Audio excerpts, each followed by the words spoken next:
Good evening. Welcome to 365 Good 24/7 Great with me, Tommy Danquah, aka Deadenddad. And today is slightly different. I'm not doing a challenge with you today. I will in fact be doing a Q&A session. So we put out on the social media pages today, ask me anything regarding 365, regarding mental health, parenting, relationships, and I promise to be as brutally honest as possible. So this is the first of many, I hope. And I first of all just want to say a massive thank you to everyone that did ask questions.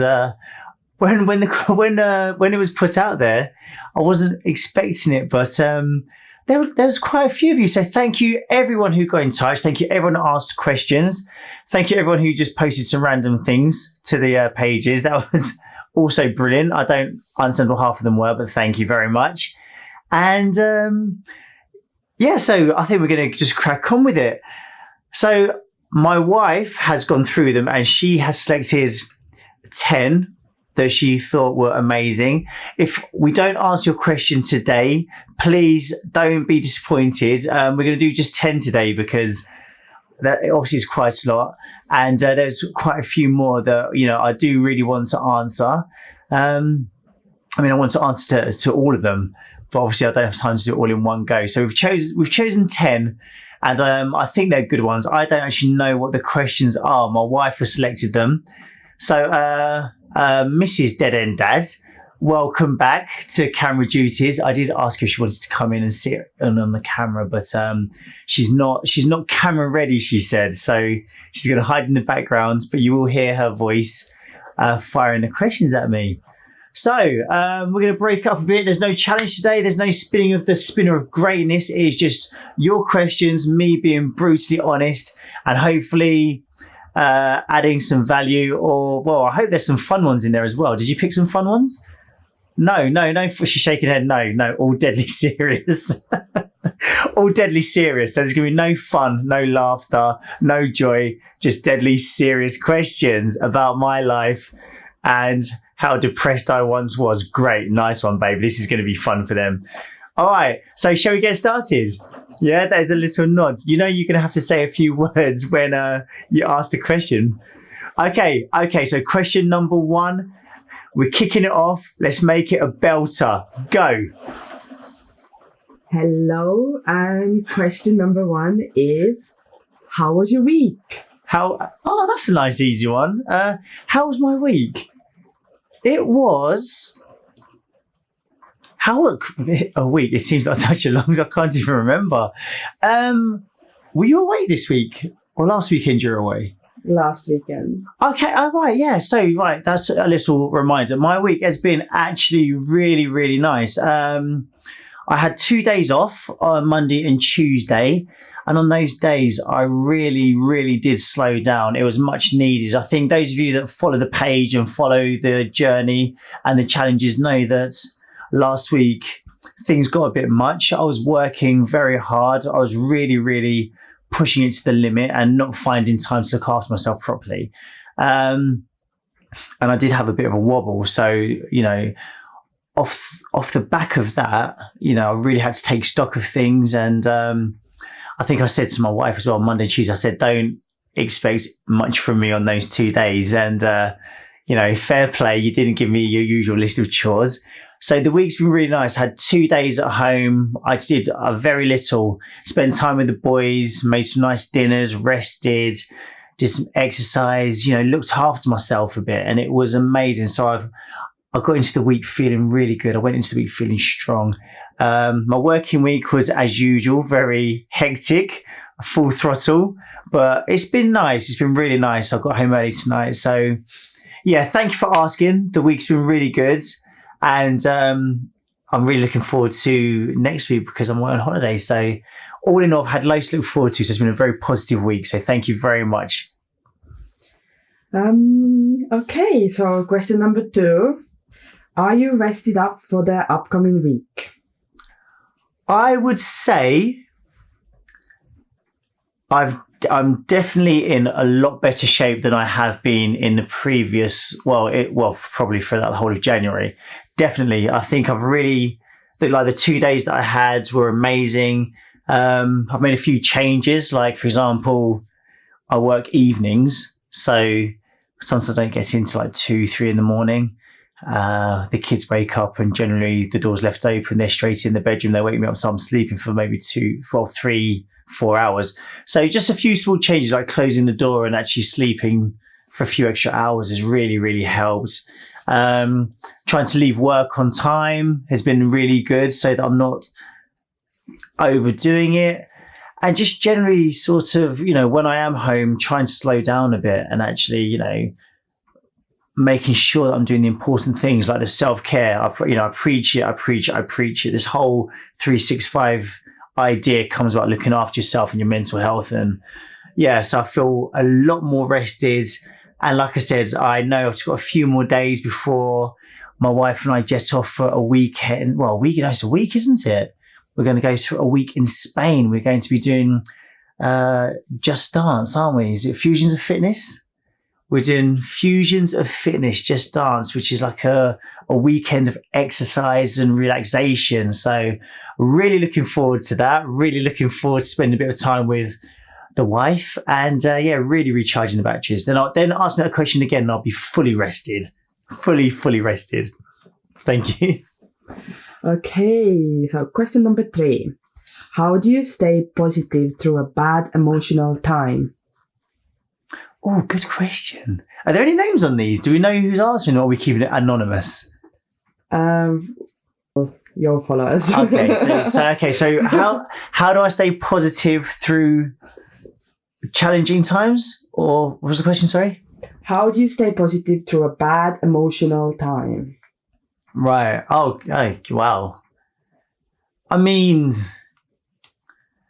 there's I think the most glaringly obvious one is 365 good, 24/7 great. I think we had this discussion as well. How it amazes me still that I didn't think of this before.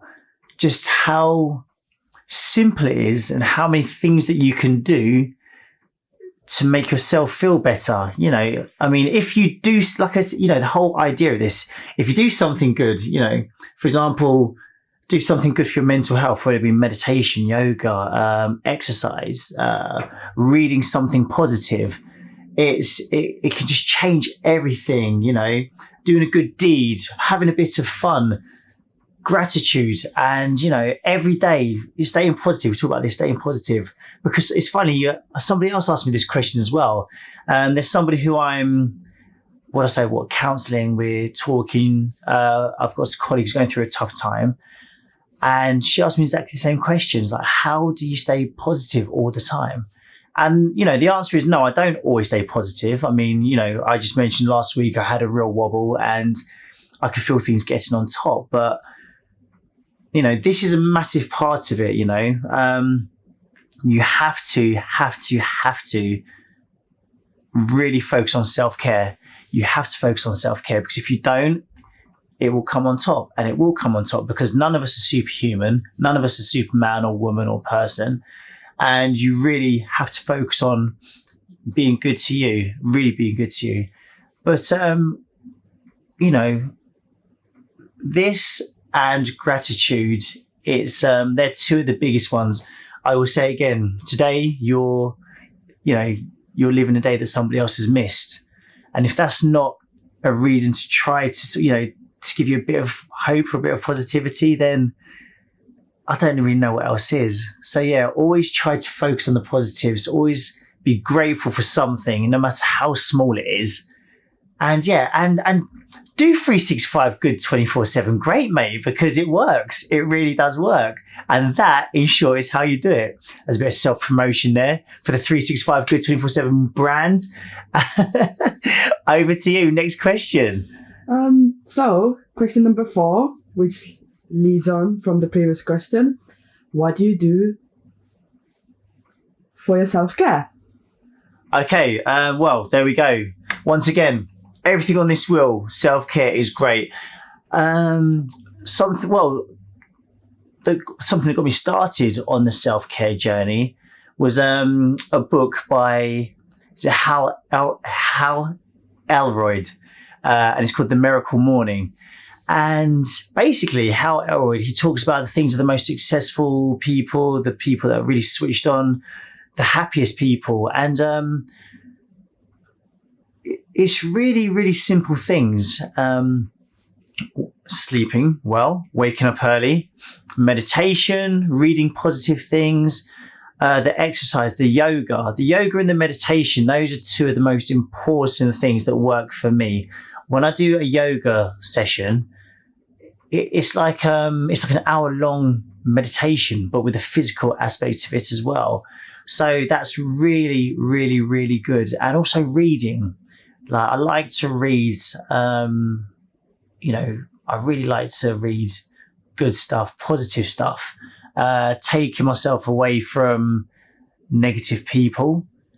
That really helps because, stay away from negative people because they've always got a problem for every solution. So yeah, I like to keep my circle clean and clear. And I like to be around positive people. I like to make sure that I'm exercising, eating right, sleeping well, and just really focusing on, all the good stuff. Yeah, so that would be it in a nutshell, my self-care routine. Question number 5. Toughest thing to overcome mental health related in a romantic relationship? Wow. Good question. Oh my God, the toughest thing to overcome with my mental health in my relationship. That's a very good question.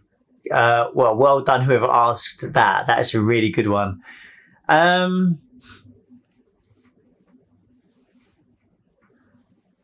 There's a few things, but I think probably one of the biggest ones was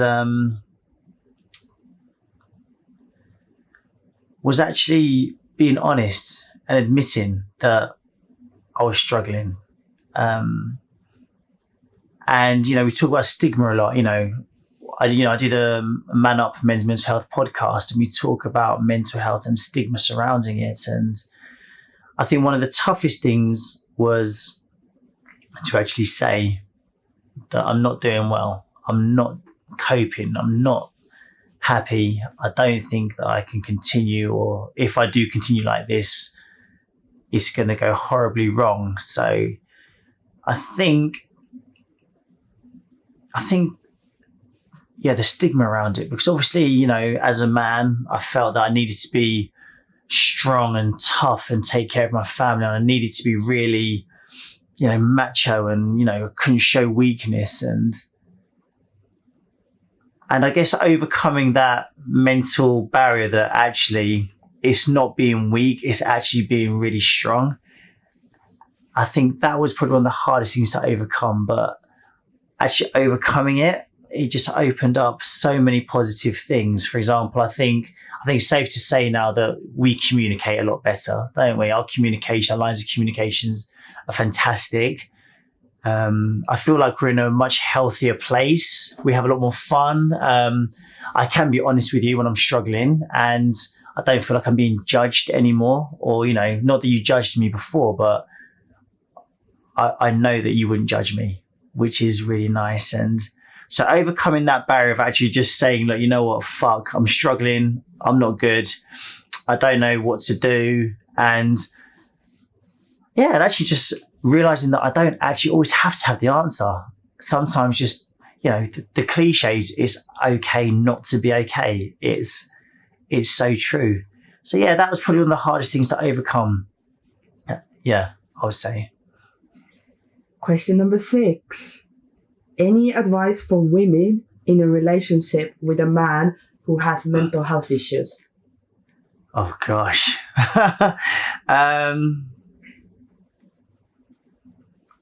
Please try and be patient, because I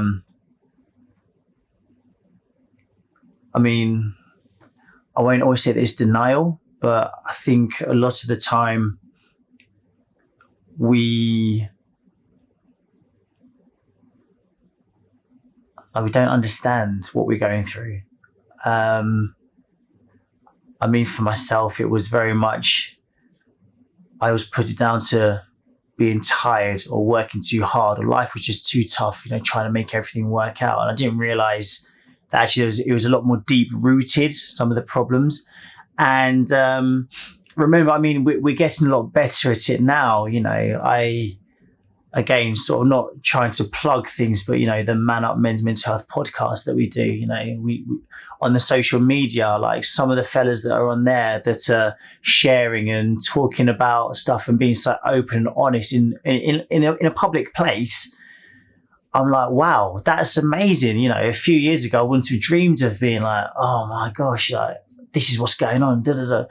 And I think we're making massive progressive steps forwards, but you do still see and hear of lots of people that are just unable to open up. And bearing in mind, a lot of us grew up with this, boys don't cry, we don't talk about it, boys are tough, man up. And so a lot of these guys, they don't know what's happening, they don't know how to deal with it, they don't know how to communicate it. There was a wonderful post by Desiree Shaw about, she has a series called The Tortured Superhero. And we watched one of the videos and we could really relate, because she likened mental health to like the Incredible Hulk, and saying that, men, when they're going through things and they can't express it, they don't know how to express it, they react with anger. And I think we went through a lot of that, didn't we? You'd question me or try to communicate, and because I didn't know how to communicate properly, I didn't have that level of I didn't have the understanding of what I was going through, and I just didn't have the tools to deal with what I was going through, and definitely didn't have the confidence to speak about it as openly as we are now. So I would get very frustrated, and I didn't understand, I was confused and I was angry, and it was everyone's fault because I was angry at the world. So yeah, I was very much the Incredible Hulk, ranting, raving, angry, aggressive. So yeah, my advice would be to be patient, direct them to the Man Up Men's Mental Health page, and see some of the discussions there, so that they know that they're not alone. And in fact, what they're going through, you'd be surprised how many of us are going through it or have gone through it. And also, it's just a nice place to see that just because you're going through it now, it doesn't mean it's going to last forever. And this is an amazing thing. I have peaks and valleys. Sometimes I still sort of, crash. And it's bizarre because when I'm in it, I can now see that, what? I'm still smiling sometimes. I'm like, damn, I feel absolutely shit. And this is all going wrong. But I sit there and I'll come and do the spinner. And I'm like, it's all right. I've been here before. I know I can get out. I've got the tools to get out of it. And, it's all there. So put them into these positive places, because, yeah, they can get over it. I think it helps to know that other people are going through or have been through it and can offer them support, so that would be my advice. Yes. So that was long-winded. Am I supposed to be keeping these questions short? The answer's short. As long as you wish. As long as I wish. That's right. It's my Q&A. I do what I want. He does what he wants. He does what he wants. It's Deadenddad. Okay, let's go. Nice. Well, what question are we on now? What question number are we on now? Question number 7. Oh, wait. Do I get any passes if there are any questions that are too tough for me or anything? Do I get a pass or a reply? I should have asked this before we started, really. No, just brutal. You answer everything. I did say I'd be brutally honest. Fine, crack on. Come on, test me. Let's go. Okay, question number 7. Yes. Love your page. Thank you. Love you too, whoever you are. What's your plans for the future? What? Wow. Was in for what? The page or for my life? Let's assume it's to do with 365. Well, what's my plan for 365? Okay, well, we've assumed that it's for 365. Okay, so obviously my plan for the future is to try to get through 365 days. We're doing all right now. I think we're on 107 was today. yeah, so we're blitzing through it. But my plan for the page, do you want the real answer or do you want the the humble answer? Right, the real answer. Right, I want 365 to be massive. I want everybody on the planet to know about it. I want everybody on the planet to do it. I want to really, really, really make, it sounds so, when I say it out loud, it actually makes me think, shut up. But I want to change the bloody world, man. Like, I want everyone to have the tools to feel happy. I want everybody to feel better about themselves and to do goodness in the world, to look after the planet, to look after other people. I just want to spread as much love and positivity as possible.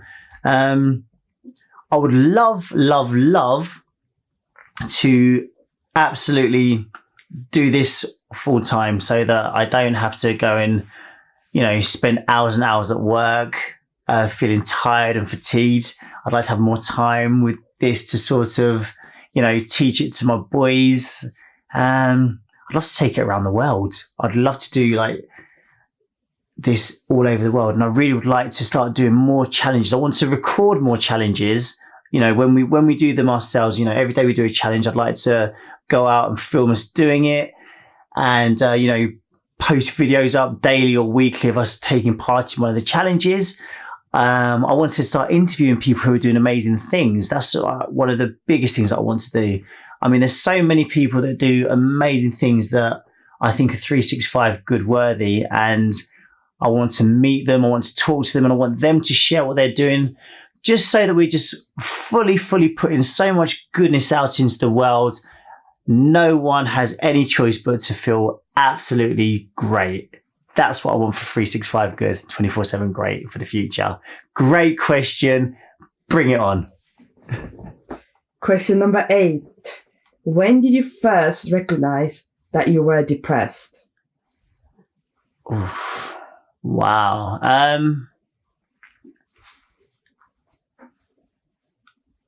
Right, I think it was a few years ago.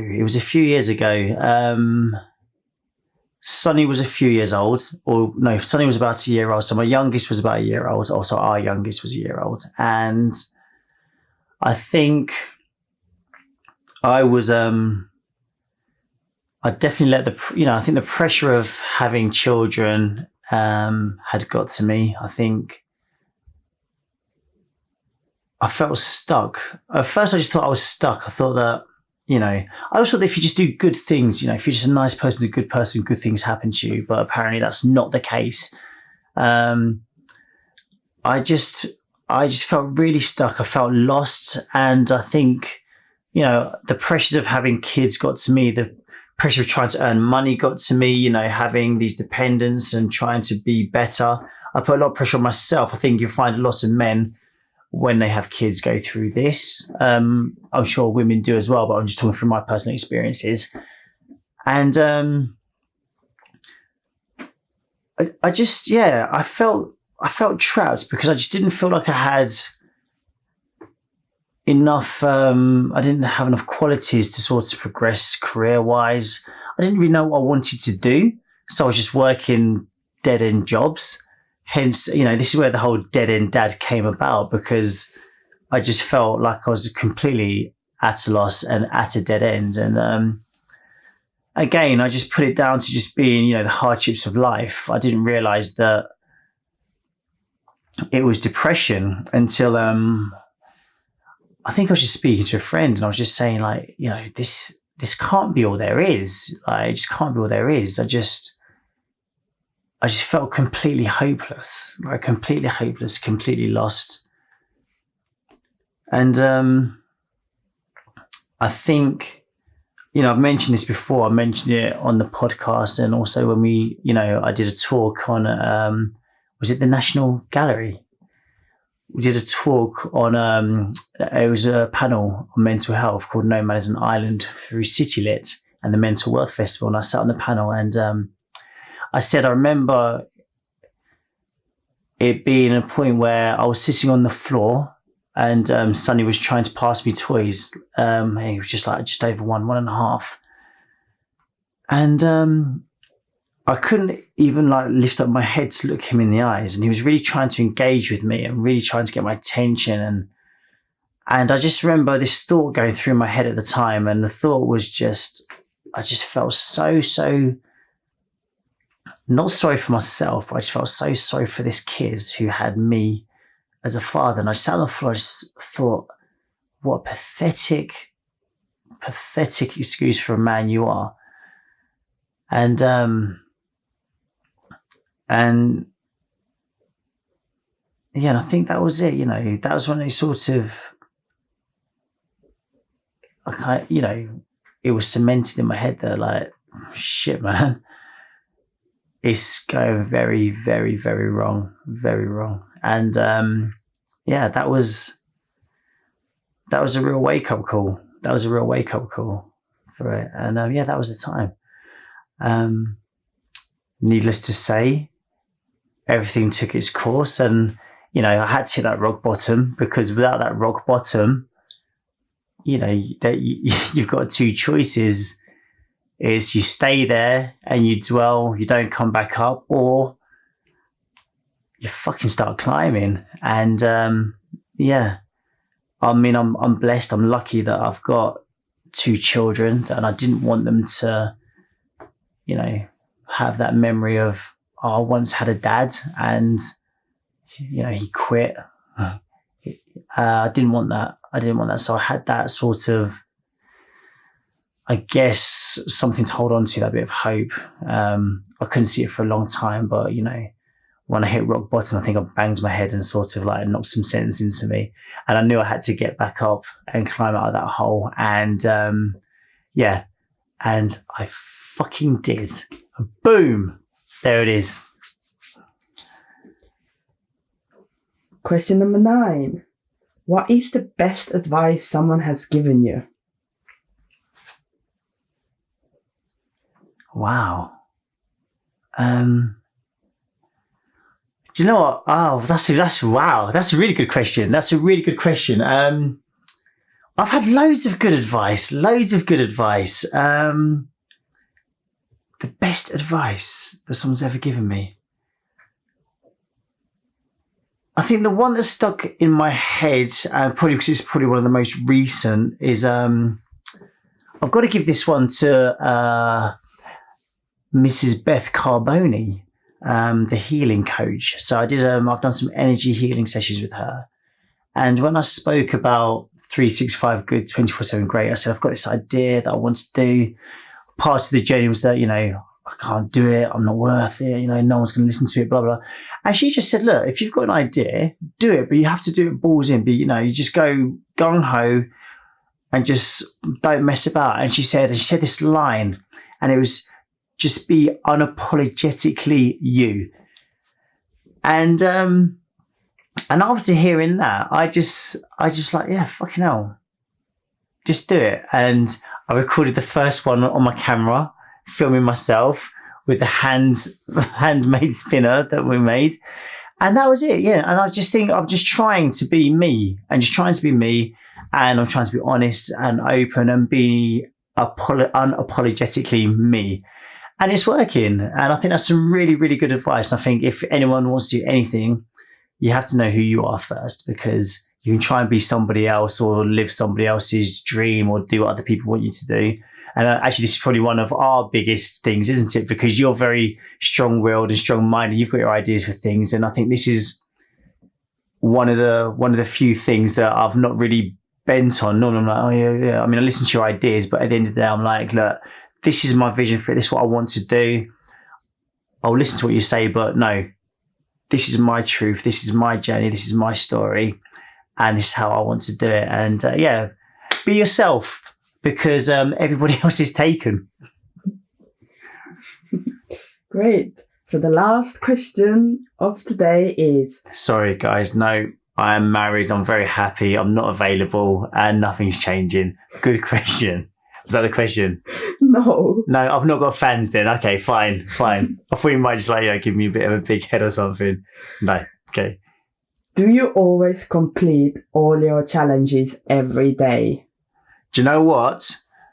January, I've really taken my foot off the gas. I'd say about 98% of the challenges. I try and do about 98% of the challenges. And what I do try and do is when I do have a day off, I try to catch up with them. So I absolutely, because like, again, you can't do something if you don't believe it, if you don't live it. So even some days, for example, if it was what was one of them that we did the other day? There was, good fun. So yeah, it was good fun. And I think it was karaoke, one of the most recent ones. But I've been working all weekend, so I've not done a karaoke, but I have had a real good sing-song in the shower and just like belted out some tunes and really enjoyed myself doing that. Or if I physically can't do something like, a physical health challenge, I'll focus on something else, like, a gratitude one, and I'll just spend extra time doing something gratitude. So always, every single day, we'll do something on the spinner. I try and do the challenges all the time, but this is going back to one of the previous questions about where I want to take it. I really want to do the challenges as and when they happen and record them so that I can start pushing them out to you and you can see me doing it as well, or so that we can do it together. So yeah, that's the goal. That's the goal. There we go. So that's it from me today. That's it. So, wow, mate, thank you. Those are some amazing questions. Thank you very much. I was actually quite nervous when we were going to do this. So, but no, they were lovely questions. Thank you very much. I think we have got lots more, haven't we, to go? So if your question didn't get answered today, please, be patient, because I think we're going to do this again, because I think this is fun, right? I hope you enjoyed it. I've enjoyed it. We'll definitely do more, so your question might get answered next time. If you didn't get around to asking a question, please, keep sending them in, because the more questions we get, the more I can answer, the more you can get to know me and I can get to know what you guys like. And as I said, I do want to increase this. So, please like these videos, please share these videos. We are also now, can I say this? We're about the YouTube? Well, I've said it. Also, I mean, you're aware of the social media channels already. Instagram, Deadenddad Official. Facebook, hashtag 365good247 great. And we have now just added YouTube to the mix. So we now have a YouTube channel, which is the 365 Good 24/7 Great Challenge. So please, I'd really love you to get involved, get onto YouTube. I think you have to subscribe. Should I point down? Can we add a subscribe button to this video if I do that? Like I've seen should be down below. I don't know if we're that technology advanced yet to do that. But yeah, follow me on YouTube. Invite people to the groups, especially the Facebook group. Get people to start the videos. Share the videos, mate. And comment, because it's really nice to have someone to talk to, because I get quite lonely sometimes. But yeah, so that is it. And I'll see you next time for the 365 Good 24/7 Great Q&A session. Have a good one. See you soon. Bye-bye.